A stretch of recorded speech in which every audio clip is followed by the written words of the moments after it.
In this episode I will be securing the coil extension to the Truma water heater, and then once that's done I will cut a hole in the side of the van and fit the Truma 10 litre Ultrastore water heater to the side of the van.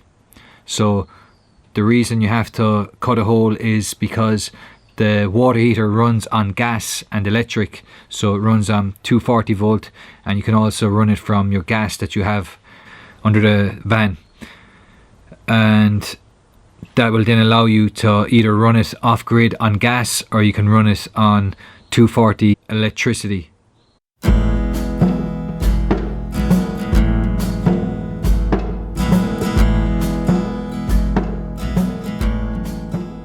Welcome back to the channel. On this episode I'm going to be installing the Truma Ultrastore Water Heater. It's a 10 litre water heater, and I had to wait. I actually have the water heater about 2 or 3 weeks now, but I had to wait for an extension part to arrive, and it finally arrived a few days ago.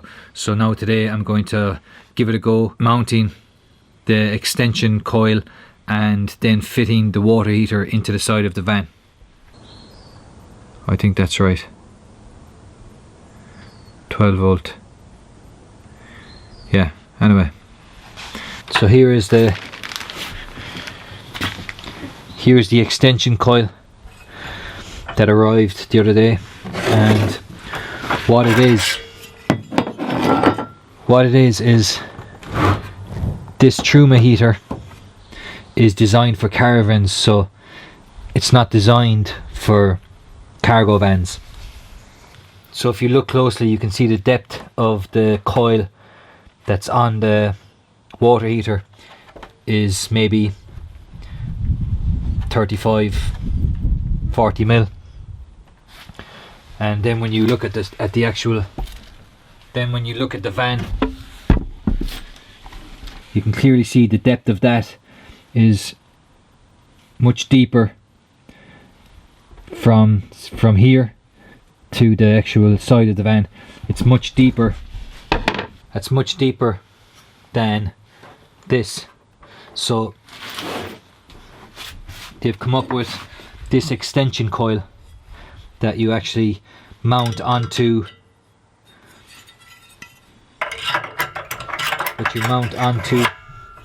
the heater. The way you mount this coil onto the water heater is you have to use these self-tapping screws that come with the heater, and you have to drill them into each of the 4 screw holes to actually create a thread for this longer screw thing to actually go in, because right now there's no screw, there's no thread in the coil. So the way I'm doing that is I'm using a drill bit that will fit into the self-drilling screw, and that is a TT20. So that drill bit is a TT20, and that fits perfectly in there.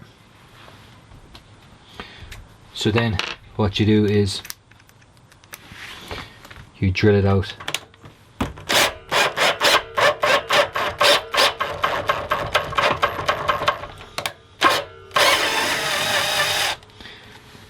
Then you change over the bit and you use an SL3 drill bit, and that SL3 drill bit will slot into the end of the extension thread. That's what we'll call it, extension thread. And that SL3 you then use to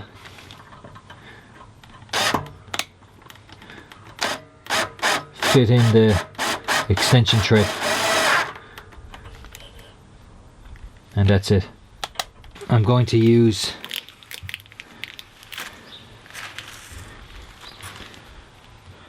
Boss white, and it's a jointing compound, and you can use it for water, gas, and compressed air fittings. So I'm hoping that this will do the trick. It's quite messy and takes a good bit of stirring.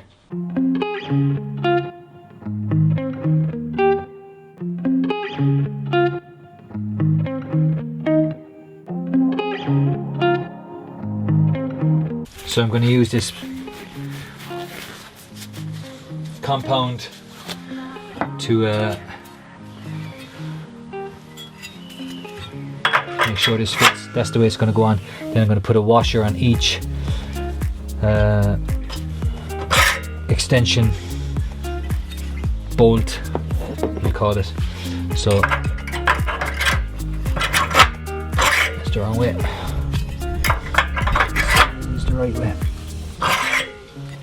So now what I gotta do is I gotta apply this compound to the edge.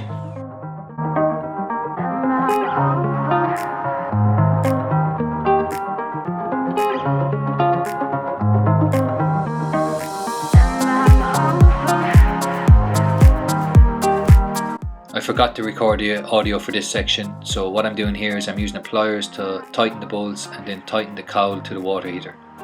Then I fit the water heater in place, and using a marker I mark around it to get the point for where I'm going to cut out in the side of the van. Now with a drill I drill 4 small pilot holes to the outside of the van, then widen them with a countersink drill bit, and then from the outside I just make those holes a bit bigger and then tape it up, and using a jigsaw I cut out the hole.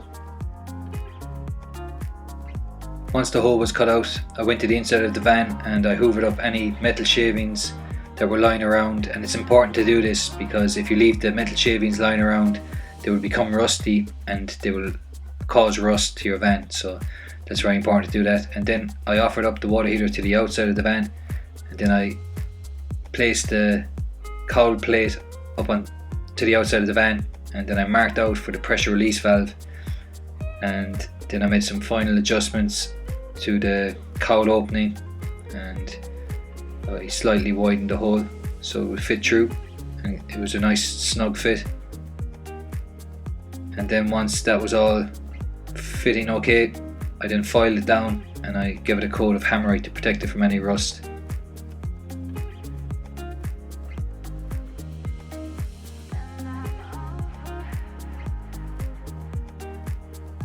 Then I decided to build a frame for the inside of the van between the outside and the water heater to wrap around the coil. So I constructed that out of this timber batten, I forget the size of it, and then I screwed it together and I ran a bead of Sikaflex along the inside, and then I placed that around the coil of the water heater, and then I put the water heater in place.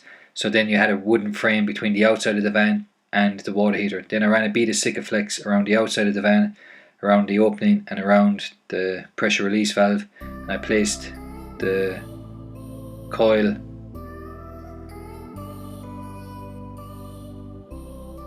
and then I secured that to the water heater using the nuts that came with the kit, and there was 4 nuts that secured to the bolts, the threaded bolts earlier on in this video. So that was then the coil template attached to the water heater. So all that remained to do was to secure the coil template to the outside of the van. I did that by first drilling pilot holes and then getting the self-tapping screws and securing the coil template to the outside of the van.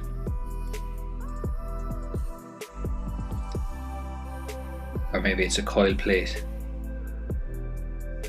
And then once I was happy with that and it was fitting good, I got the white grill and I placed that over it, and then I secured the white grill to the outside of the van, and I used plenty of Sikaflex to make sure that everything was not going to leak in the future, and there'd be no leaks going into the water heater from rain running down along the side of the van.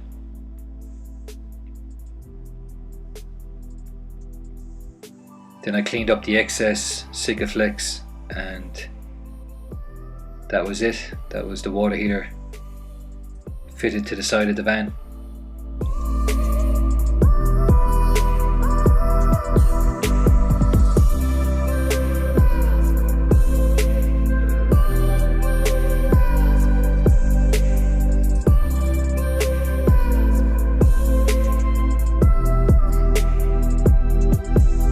It's almost complete. There's one more thing to do before the water heater is fully installed, and that is to spray paint this black, because the color scheme of the van is going to be black and yellow. What I'm going to do is take this off and spray it.